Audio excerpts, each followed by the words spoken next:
Welcome to Landscape Photography World, the podcast for everyone passionate about landscape photography. I'm Grant Swinburne and I'll be your host on this show, talking to landscape photographers about their creative processes, motivations, likes and dislikes. This week I'm talking to Sam Markham about his stunning landscapes. Sam is a self-taught landscape and wilderness photographer based on the south coast of New South Wales in Australia. He first picked up a camera back in 2011. Since then, he's fallen in love with photographing the world around him. Photography has made Sam appreciate his surroundings, especially the smaller details in life. He creates expressive images in an attempt to inspire more people to explore the beauty that this world has to offer. We discuss how he came into photography, his experiences during the devastating bushfires in Australia in 2019, and much more. I hope you enjoy the show. G'day Sam, welcome to Landscape Photography World. How are you going? Good, Grant. How are you going? Yeah, having a pretty good Wednesday. So thanks for taking the time to talk to me. How about you start with the Sam Markham story? Yeah, no worries. Thanks for having me. Where do I start? 2011 is when I first picked up a camera. I bought, my mum and dad bought us a family DSLR. It was a Canon 600D. Mm-hmm. And I remember my mum telling me back then to not touch it and not put it in manual mode. Just, if you want to use it, but, put it in auto and just, go for your life, that's fine, but don't put it in manual mode, because she was scared that I was going to break it, or she didn't want me mucking up on any of the settings or anything. And I don't really think she knew that you could switch it from manual mode back to auto and it would just kind of reset itself. But I, being a disobedient child back then, put it in manual mode, and I haven't taken my camera out of manual mode ever since. Fair enough. Yeah. So what I guess is what's your earliest photography memory? I remember the house we're living in now, my parents built that, and I remember, gosh, I probably was like 8 years old, I think, and we had that wasn't the Canon 600D. It was a really old film camera, like a Panasonic or something, and you had to wind the back of it. Mm-hmm. And I remember just sitting next to my dad's ute, and I remember turning around, and mum gave it to me to mind, and I remember taking a photo of some of the ground clearing equipment that they had there. Some of the builders had to clear the trees and stuff. Yep. That's probably my first photographic memory. Okay. I knew back before I was born, and early when I was born, my dad used to take photos on film, but I don't really remember that. Yeah, fair enough. Yeah. So why landscape photography? So I suppose a lot of people do the same type of thing. They go through the stages of, I did when I first picked up a camera. I went from, I picked it up and I took photos of my pets. I took photos of people, sport, wildlife, basically everything, you name it. The whole thing where you get the steel wool in a thing and you swirl it around and it sends sparks everywhere. But yeah, I think landscapes just stuck, and they just have ever since. So I just fell in love with it, and I can't really remember a specific moment, but I just ran with it, and just never really looked back ever since then. Okay, so what motivates you to keep going and get your creative juices flowing?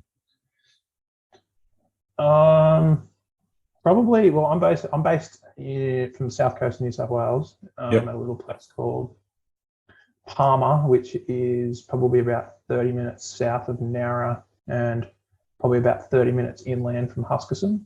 Okay. Yep. And I think that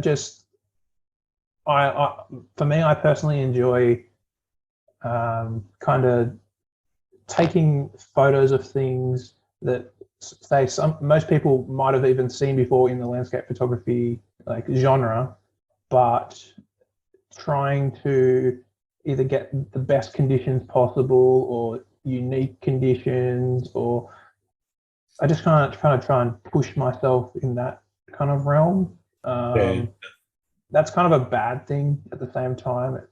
I get a lot of like perfectionism type things, and it can be like a mental roadblock. You know, like you go out for like 3 months or something, and you shoot and shoot and shoot and shoot, and you still don't get something you're happy with. Mm-hmm. Yeah, that's that. I struggle with that sometimes, but I kind of like at the moment I'm sitting on quite a lot of work, but I'm just haven't really. I keep opening them up in Photoshop and then kind of just not feeling motivated to edit. I know that there's images in there, but just I'm not really motivated at the moment. But I'll get around to it. It's better to have a backlog than not have a backlog. Yeah, definitely, definitely. So, what's your approach to that? I guess creative block, if you like. You know, are you just sort of popping them open occasionally when you feel like it and having a dabble, or are you just sort of deliberately letting some of them gestate until you're ready? So I know I've got like little markers kind of going on in my mind at the moment. I can think of multiple images that I've kind of got to edit, and I know that photo is going to work. It's going to edit, but I've got to know. I've just got to sit down and be in the right kind of mindset to edit it. And I know that eventually I'll get there, but at the moment I've actually quite been enjoying just trying to get out more and just photograph at the moment.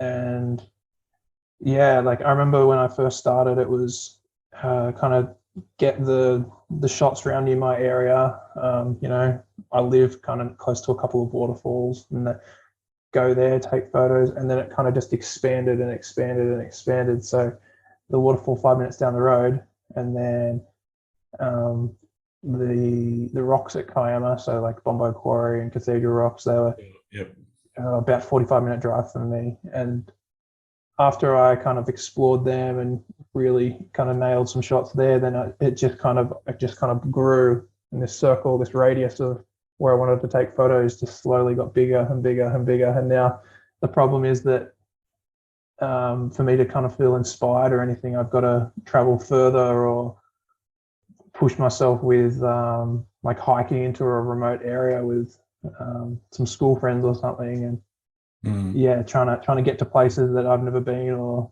something like that to keep me inspired. Yeah.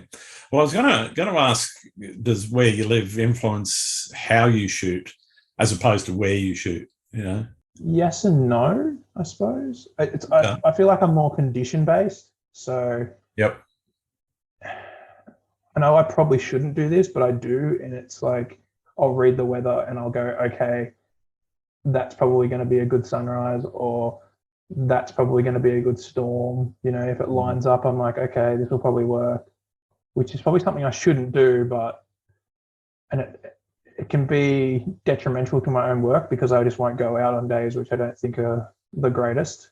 But it also is a positive because it makes you think, like if you can teach yourself how to read weather charts and whether you can kind of optimize the times when you do go out and try and chase those special conditions. Yeah. Okay. So it sounds like you're doing a bit of planning before you're going out into the field. Are you going out with a concept in mind, or do you just, stumble around the landscape and find what you find and shoot that?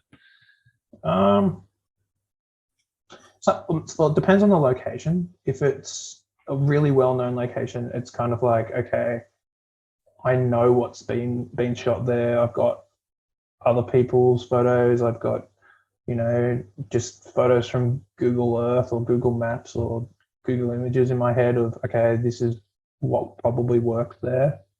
But if it's a location where I haven't really seen photos from, or if I'm, if I've been planning a hike to get into a different location, then I'm kind of just going there with an open mind and going, okay, and trying to look at the location with fresh eyes, even if it is a location that's been shot to death.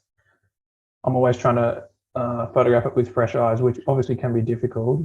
But if you know that you've seen a photo online of composition that works, and you rock up and the conditions are just going like crazy, and you've got crazy colors or sunrise or something, I feel like you're better off having, in the back of your mind, you've got that composition that you know is already going to work if you can't find something you already like. Yep. Yeah, and that is kind of bad because, a lot of people say, oh, you're just copying other people, but a lot of people have shot the exact same thing time and time again. Well, to be honest, there's not much that hasn't already been photographed somehow. So Yeah, and there's that composition works because it works. Yeah, that's right. If that composition works for that location, then there's a reason it works. That's exactly right. And I personally don't have a problem with reworking somebody else's composition with my own sort of take on it. It's something that I think every photographer. And it's not effectively just copying what somebody else has done before, but it's interpreting what somebody's done before and then putting their own spin on it. Yeah, well, I suppose, if me and you, let's just say me and you go to the same location, we shoot the exact same composition, same time, same light, we're going to still have different images because of how we edit. Exactly. Yeah. The interpretation you put to it is always going to be slightly different, even if you capture. Well, and even down to the shooting, you might be shooting, at one particular shutter speed, and I'll be doing something else with different settings, and those setting differences will give you different effects depending on what it is that you want to do. Yeah, and when we get back into the editing suite, I might decide to put it in black and white, and you might decide to go with color. That's it. Yeah. So in terms of the artistic side of things, when did that become part of what you do as opposed to just sort of recording an experience? When I was younger, I wasn't into really like drawing or painting or anything like that. Photography, I say that I picked up a camera in 2011, but in retrospect, I probably did pick it up 10 years before that, even maybe, or 5 years before that, but I didn't really take it seriously. 2011 is kind of when I knew that, okay, this is, I could, maybe do something with this. And in the family, we've always had kind of a camera hanging around when I was younger. But yeah, kind of back then when it was, when mum actually bought a dedicated camera that wasn't one of the point and shoot pocket cameras and it was an actual DSLR, that was kind of when I was like, oh, okay, this is cool. But there wasn't really any moment when it kind of switched in my mind and I was like, oh, landscapes, this is sick. It just kind of just happened. And the weird thing is that I remember back then, because I self-taught myself. But then for some reason, I don't know what it was when I was a little kid, I just never thought, oh, I'll look up YouTube or I'll look up into a book of how to do this. For some reason, I just never did that. And that must seem so stupid now. I think that's so stupid. Why didn't I just Google it? But I remember when I was a little kid, I was just... When I started Googling this. I remember I worked out that if I closed down the aperture to f22, that it made everything from kind of right in front of me to the back come into focus, but I didn't know why. Eventually, I don't know, it just worked. And then I realized that if I set the ISO heaps high, I get heaps of grain and heaps of noise, but I didn't know why. I was just a little kid trying to work out what each of these things did. It probably would have been better if I YouTubed it, but I just never did. And I eventually just kind of worked out how to do it. Yeah. Okay. So how would you describe your style? I think my mum's against it. She wishes that I took really bright, beautiful,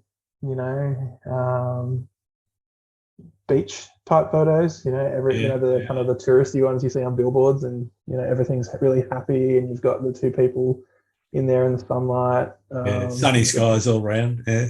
Yeah, so with the sunburst and all that type of thing.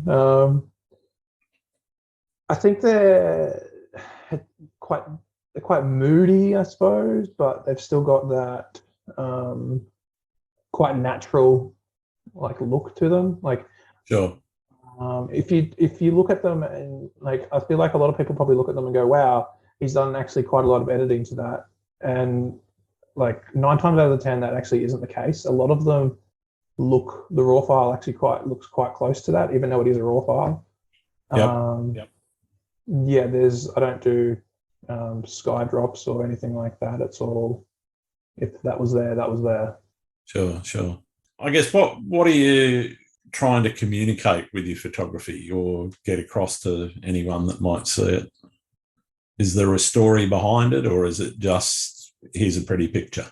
A lot of that, I feel like it is a pretty picture, but it helps me, that I'm a desk foyer person at the local club when I'm not taking photos, and okay, that's my day-to-day life. But when I'm not working, I'm taking photos, and that helps me get away from work, and just that's my time. That's kind of why I do photography, because it makes me get away from everything else. But yeah, at the end of the day, they kind of are just pretty pictures, but to me, they're a lot more than that. Even though I'm quite young, that's my life's work right there. Yeah. Okay.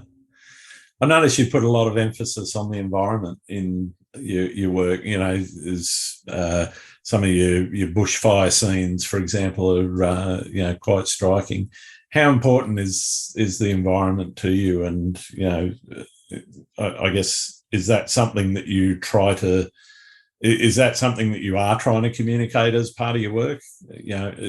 Certainly to me, it seems that way, but I'm just interested to hear your take on it. I wouldn't say I'm a massive advocate for that type of thing. I know a lot of landscape photographers are out there protect the environment. This is do or die. I'm obviously I care about the environment. I'm a landscape photographer. I don't want to see it not there. That doesn't give me anything to photograph anymore. Nothing to shoot. Yeah. But yeah, I love the environment. I love landscapes, but I'm not really one to put my 2 cents into that. Really, I just kind of stay away from the whole swirling pot of everyone. Global warming and all that. I kind of just stay away from that, and I just take my photos. I don't damage the environment. I just go out there to take photos. Really, I'm not there to put my 2 cents in for that. All right. How do you balance? You're working full time or part time? How do you? Just part time. Okay, so that I suppose leaves you quite a bit of free time for photography. Is that right? Or yeah, so I'm still living at home, just with mum and dad still. And yeah, with work they're pretty great with it. They've kind of acknowledged that it's a hobby, but it's kind of like a passion at the same time. It's more than a hobby, I suppose you could say. And yeah, they're quite flexible with my roster, and if I need a day off where I want to go chase something unique or something, they're quite understanding most of the time. But that's kind of one of the reasons why I've kept myself at part-time, just so I kind of have that flexibility to still kind of drop everything and go if I need to. Just because, I don't know. I suppose I can kind of use the excuse of I'm young and may as well travel while you can. Absolutely. Yeah. I'm old and I've still got that edge. You keep going till you stop. Exactly. So talk to me a bit about your local area, for people that don't know the area around your part of the South Coast. What's it like? What are conditions like, and what are the things people might see if they're in that area? Okay. So I'm at just a local suburb. It's called Palmer. My house actually backs straight onto the local national park there, which is it's inside the Morton National Park. Yep. It's just but where I live, it's kind of like a nature reserve next to me, next to a house. It's called the Palmer Creek Nature Reserve. Yep. And there's a number of like different waterfalls all through there. Probably the biggest attraction, I suppose, is Tianjara Falls, which is probably 15 minutes from me. Okay. Yeah. It only really flows when you've got a lot of rain. Usually, you actually probably have to go while it's actually raining, because the day after it would be just gone. The whole thing just dumps really, really quickly, and right. You've got such a small window to get a photo of it with water going over the edge. Yeah. What about a little bit further afield? 45 minutes about up north. We've got Kiama, which I've done a lot of my seascape work out there, and then probably 2.5 hours down the coast. I've got Bermagui and Narooma, which I really, really like to go down there when I can, even though it's a little bit further away, but it offers me some unique stuff which I don't get to see every day. And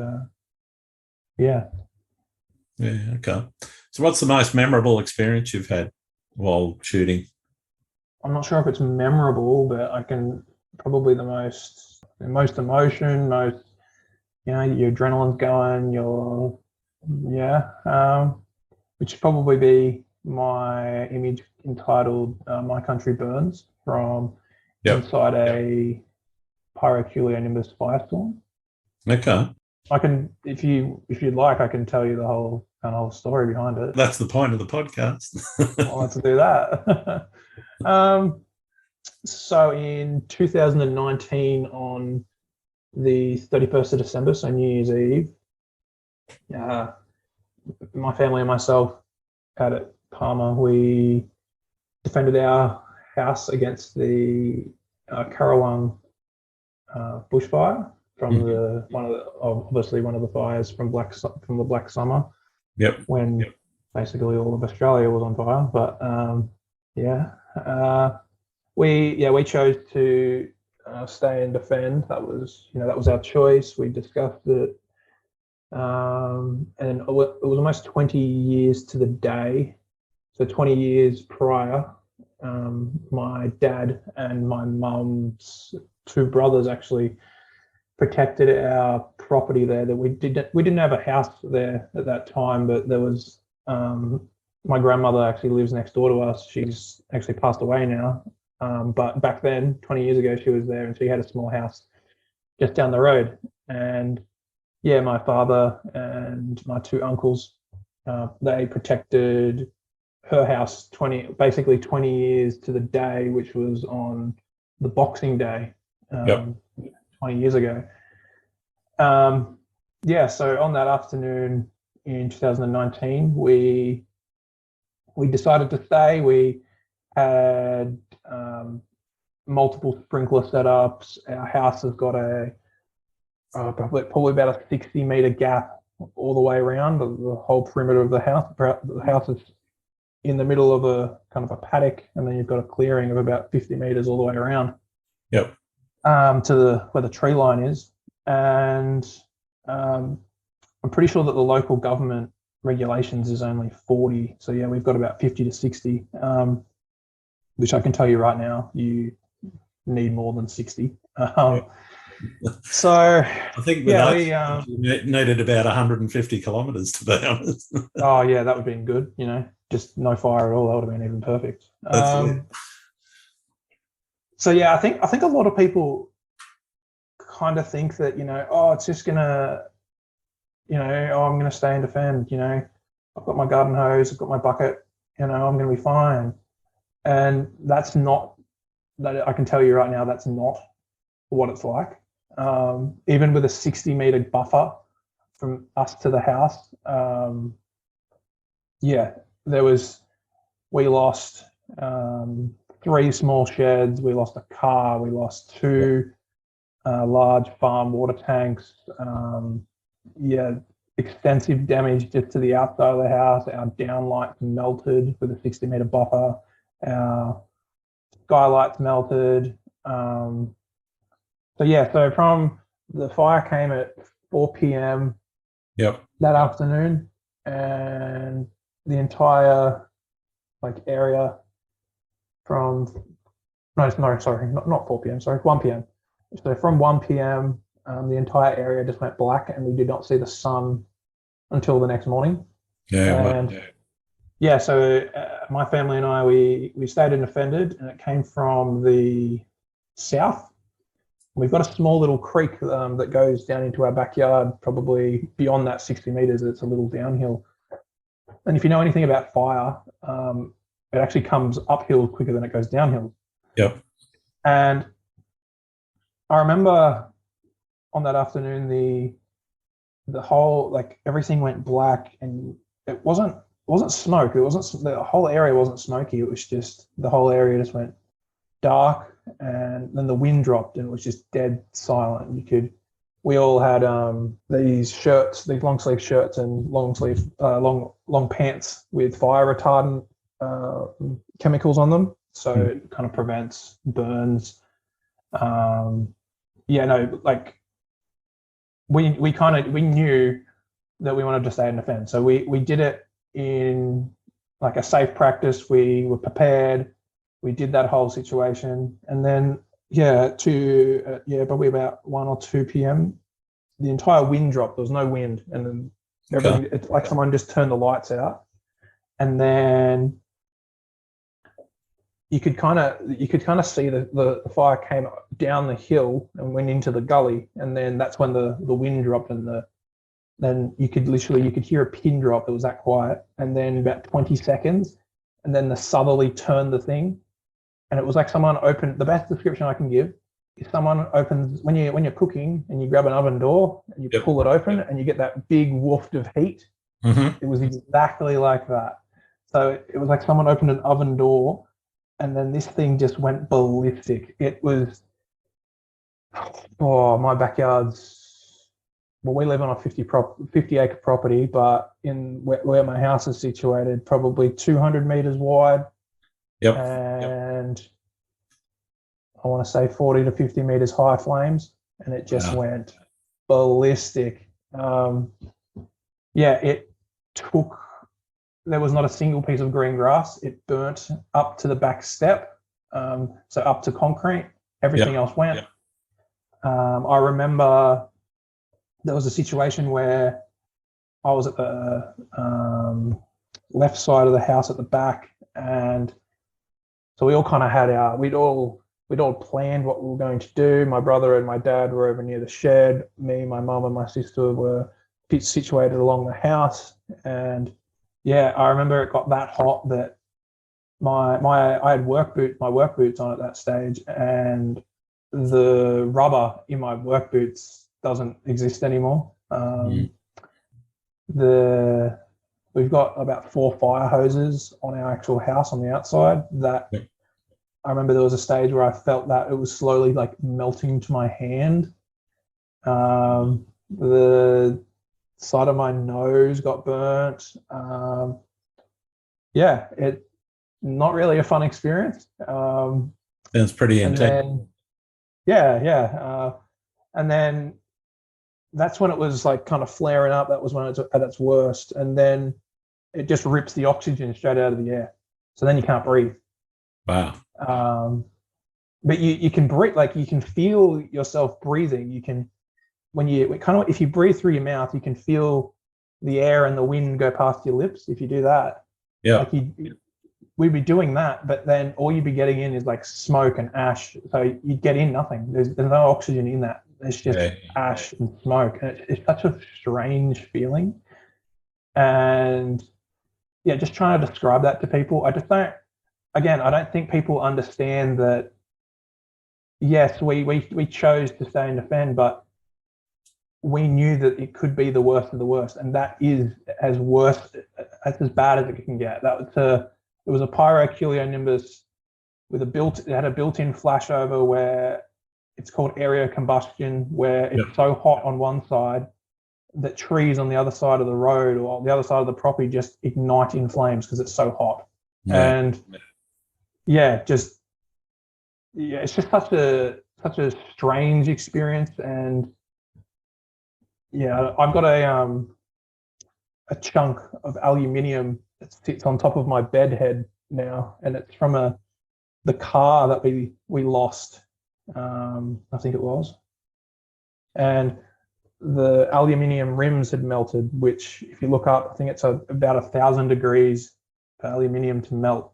That just kind of gives you a sense of how hot it was. And they had some people come and inspect the trees there, and they said that for the whole area ignition thing to happen, it's around 1,000 degrees, which if you look up the surface area of the sun, area ignition is about 1/6 of that. So it got the degrees of 1/6 of the sun. That's phenomenal. So then, and you're taking photos while you're going, or are you doing? No, so I didn't even plan to pick up the camera. That was the least of my concern at that stage. It was, save the family, save the house type of thing.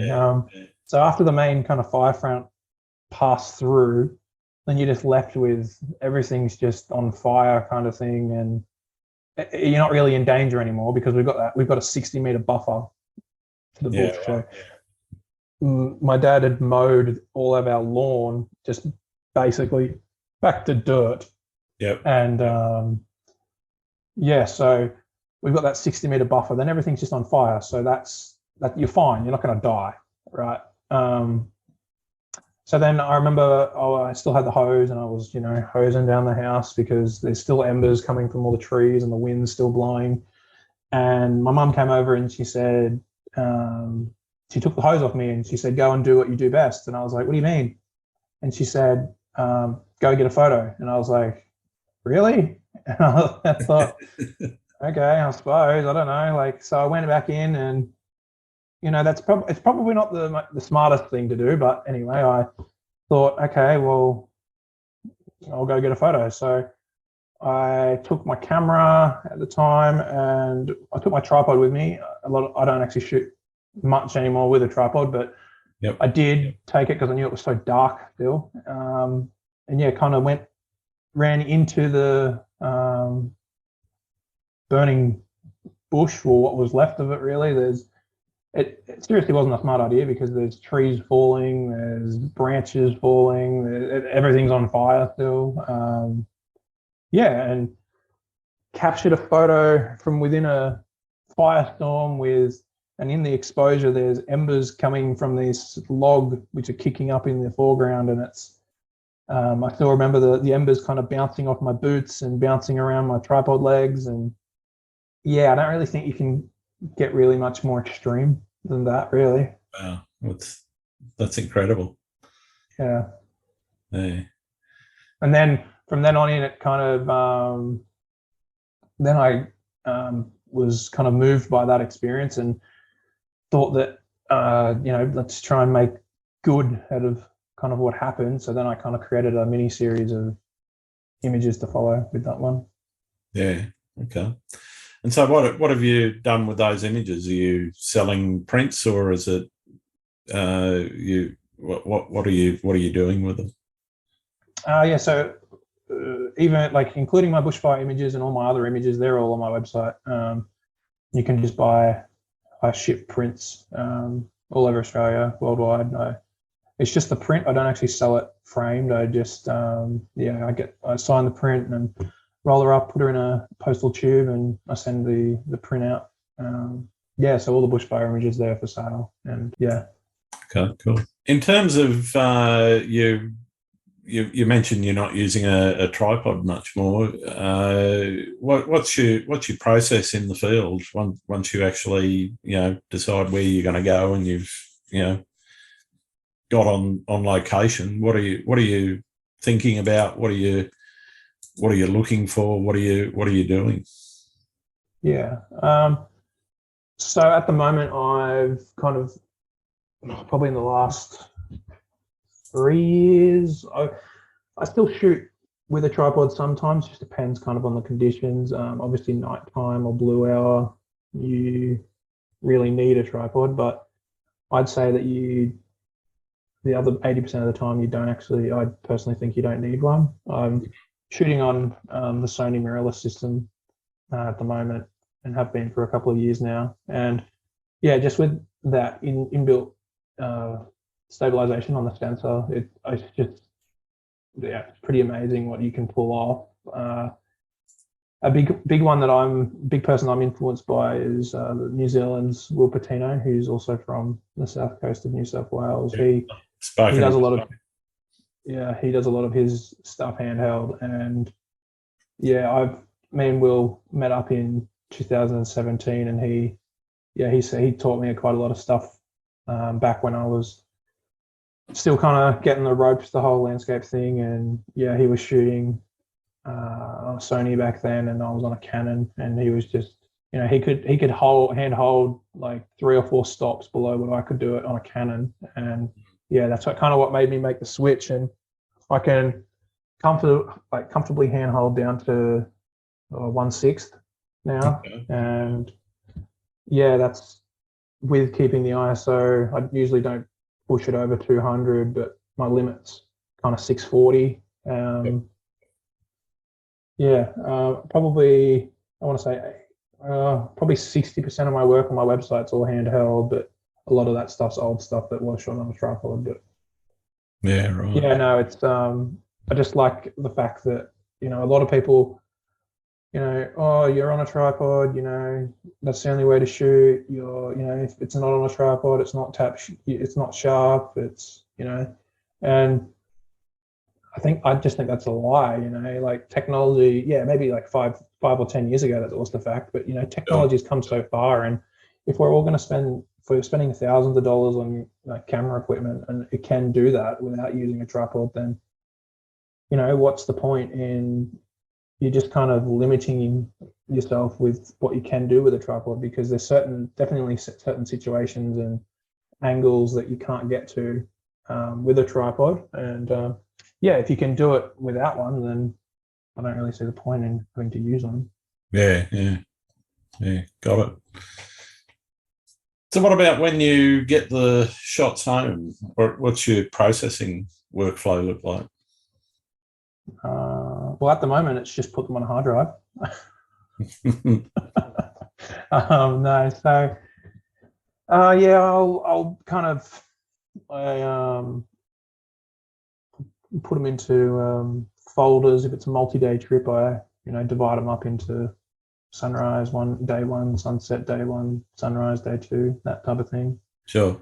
Or waterfall or location, and then I kind of open up the raw files and have a bit of a play around. I'm like, okay, I might do a quick 2-minute little edit on it and just see how it looks, and be like, okay, yeah, that file's got some potential, and then I'll usually close it down and don't open it for another 2 months. Right. But when I eventually do get around to editing it, I'll edit it, and then I'll sit on the image for a couple of days, and close it down, reopen it with fresh eyes and another day. And you'll be surprised how many things you can pick up on a photo that you've been sitting on for a while. But another thing with that is I personally don't keep going back to the same image, because I'm my own worst enemy when it comes to that type of stuff. I'll open it up after 2 days and I'll just look at it and I go, that's a terrible edit. Why would I even think that's good? And then I'll just scrap the entire thing. So what I tend to do is I'll open it up edit that image, close it down. 2 days later, maybe open it up. But in the meantime, I'm also working on other images. Yep. I just keep the the mind ticking over with different things, and then I'm not like, my mind's not hating the image that I'm editing, because I just get into this trap where I'm just like, what am I doing? That looks horrible. Is there anything that you're trying to do to sort of get around that feeling? And I mean, that sounds like you're hitting that creative wall fairly often. What do you do to get yourself out of that? I think it's both in the field and in the editing suite, actually. I feel like a lot of people go out, and if there's not a really good sunset or sunrise, or the conditions aren't perfect, they just don't go out. And then I'm kind of, in the past, and I still do it to this day. I'll read the conditions and it's not perfect. And, it's something that I need to, get past. There's other images out there than just that incredibly like burner sunrise and sunset. You can shoot intimate scenes, and you can, bring the telephoto out and you can zoom into those wider landscapes. That's something that I kind of tend to do if the conditions aren't right. I switch up the focal length or something like that. With editing, that's just kind of a hate relationship with myself and my computer, really. I don't know. Eventually I'll settle on an edit or a certain file, and I kind of just whittle away at it, and eventually I get there. Even as annoyed as I do get at the files, eventually it gets there, and eventually somehow it gets to social media and it gets posted. But I feel like a lot of the time I'm posting it and I'm still not happy with it. But that's if I've given it my best crack, then I've given it my best crack, and I'm happy with it. Yeah, fair enough. In terms of social media, what do you see that the future of that at the moment? And I'm asking that in terms of a lot of people have complained about their engagement dropping, particularly on Instagram, with the shift away from still to more video content than and there's also sort of the bit of a photography renaissance in Twitter going on. Where do you see social media's place in terms of photography, but also in particular landscape photography? So I'm kind of a big on the whole, shoot for yourself. It's not about the followers, it's not about the likes. That can get into people's minds, and oh wow, look how many followers this person's got, look how many comments, look how many likes this person's got. And that's just it's just this vicious cycle that goes over and over again. It's the trap I think a lot of people fall into, particularly early in their careers. And then like another one is like that you have to post and you have to keep up and you have to feed the algorithm of social media to be successful. And when I first picked up a camera, it wasn't for the likes, it wasn't for the subscribers, it wasn't for the comments. That all that type of thing was only just kind of really starting. And I miss the Flickr and 500px and the original Instagram boom. Like probably quite a lot of us did. We weren't on it from the start, and the people who were on it from the start probably do have a lot more followers than everyone else. But if you're shooting for yourself, and if you're if you're just putting the work out there to share it with others, then I think that's great. But I personally don't get caught up in trying to feed the algorithm and keep other people happy, because that's not the reason why I picked up a camera. It's for me, and that's why I like it. And eventually, I will release work, and I don't want to rush myself with that type of thing. And if people get unhappy with that, then that's their fault. They can choose to follow me, unfollow me. That's all them. Yeah, fair enough. What's your favourite thing about being a photographer? Probably that I really, really enjoy when you're at a location, let's just say you're at a sunrise and the sky is incredible. You've got, I don't know, you're at a seascape location, you've got great flow, your composition, you've nailed your composition. Let's say that you scouted it before and you rock up and okay, this is going to be a good sunrise or sunset and I'm just going to nail this. And there's no one else there. And I love those moments when you've kind of pushed the shutter or, you're holding your camera and you've taken a photo and then you kind of just sit back and you kind of just take it all in and there's no one else there. Yep. And, 85% of the rest of Australia or wherever you are in the world is, fast asleep on their pillow somewhere or, heading off to bed if it's near sunset or something like that. And yeah, you've just kind of got the entire location to yourself. Yep. Or even if you're hiking with a couple of friends or something, it's just you and 2 or 3 mates or something, and you've got the entire location to yourself, and it's just like, wow, this is really good. For me, that's the thing that I really enjoy about landscape photography. It's you're there, you're in Mother Nature, and you're just you're at a moment when it's at its most special. Yep. And to top it all off, you're taking a photo of it, and I could just go out and I could just not take photos. I could just do that, but just to have that little bit extra thing of being able to capture it, and then eventually when I get around to post processing it, then I can share it with other people. But just getting to enjoy those moments where it's like, wow, like what a moment. Yeah. Okay. So what about your least favourite thing? I want to say the early mornings. Yeah. I feel like a sleep in. Probably the sleep in. I do like the sleep in. But photography wise, probably. Oh, that's a good question. My least favorite thing.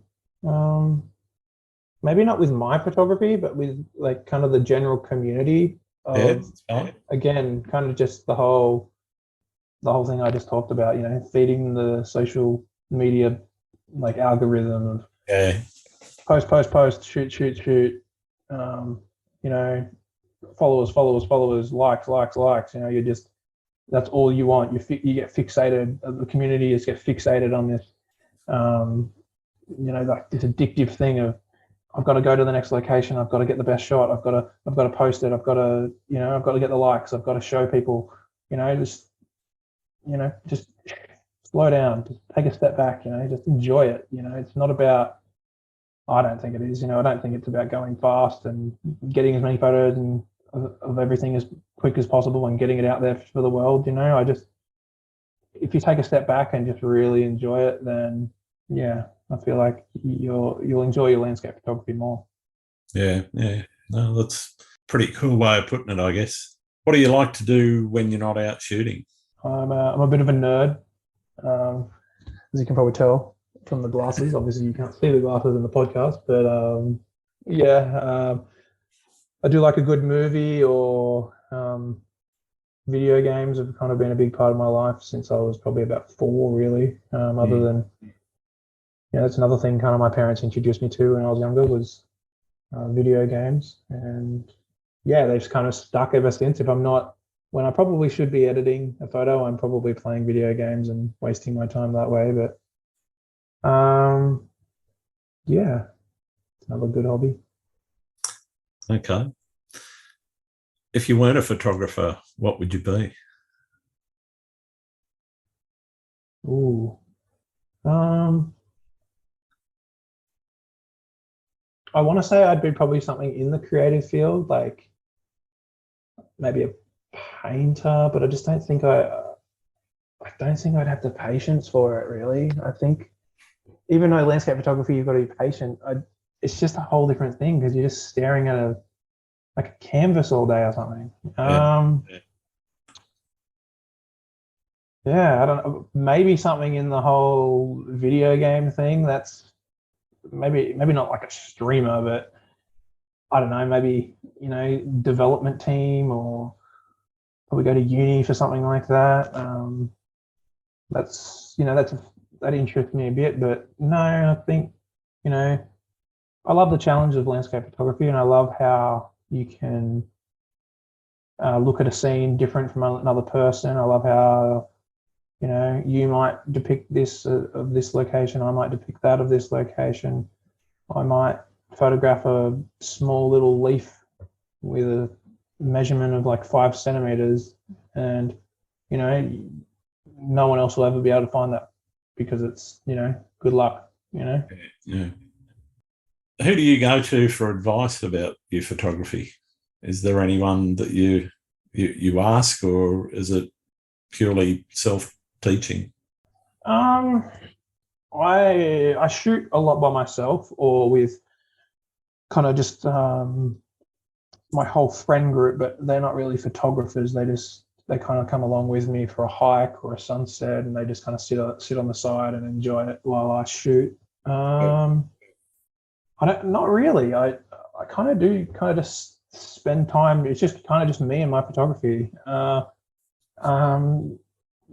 Maybe that is a bad thing. I don't know. It's just kind of always been that way. I've kind of just shared the whole photography thing with the people who are closest in my life, which I really enjoy. I've been on a couple of trips. I've been to one in New Zealand with a close mate. I've been to Tasmania with my girlfriend and another close mate, and we went around there. They're not landscape photographers, but they do like taking photos, but they're not just going there for landscapes. I feel like they like the adventure. But I do think that a lot of the time I kind of plan the trip, and like with recently with Tasmania, they get to see so much of the state, because I'm taking them to all these really unique and cool places for me to take photos. And I feel like they come away with such a great experience to tell the rest of their family, or their friends, that I went with my friend Sam, and we went down to Tasmania, and we went to here and here and here and here and here. Like it's like my friend's own little like tourist guide kind of thing. Nice. But yeah, no, it's kind of just always just been me, my camera, and I sometimes take my friends along with me. Really. Yeah, cool. Is there anyone that you think I should be talking to on the podcast? Someone who I have a chat to every now and again on Instagram is probably Matty Hopkins. I really, really like his style. I feel like we kind of bounce off each other with a lot of our ideas, and a couple, our editing styles kind of quite close with some things. I'd probably get him on. He's a great lad, and I'd love to kind of know how he got started with it all, and kind of what his future is with photography, if he wants to take it further, or Cool. don't think it's his day job, but I think you should get him on. It'd be really cool. Yeah, okay. I'll certainly put him on the list if I haven't already got him there, because it's I don't think I'll ever run out of people to talk to. No. But it's always good to see if there's anyone new floating around. All right, well, I've got one more question for you, and it's probably the most important issue I think that landscape photographers have to deal with at the moment. Do you like pineapple on pizza? If it's the only option, I'll eat it, but I won't go out of my way to order it. Yeah, I'm kind of the same. It's not my go-to choice. Yeah, like I like it, meat lovers, or I don't know, but yeah, if it's there, I'll eat it. Even if there is other pizzas there, I'll still eat it. I would kind of like to, have a slice of everything and kind of walk away with my own mini pizza. Variety's the spice of life. Exactly. Spice of life. Yep.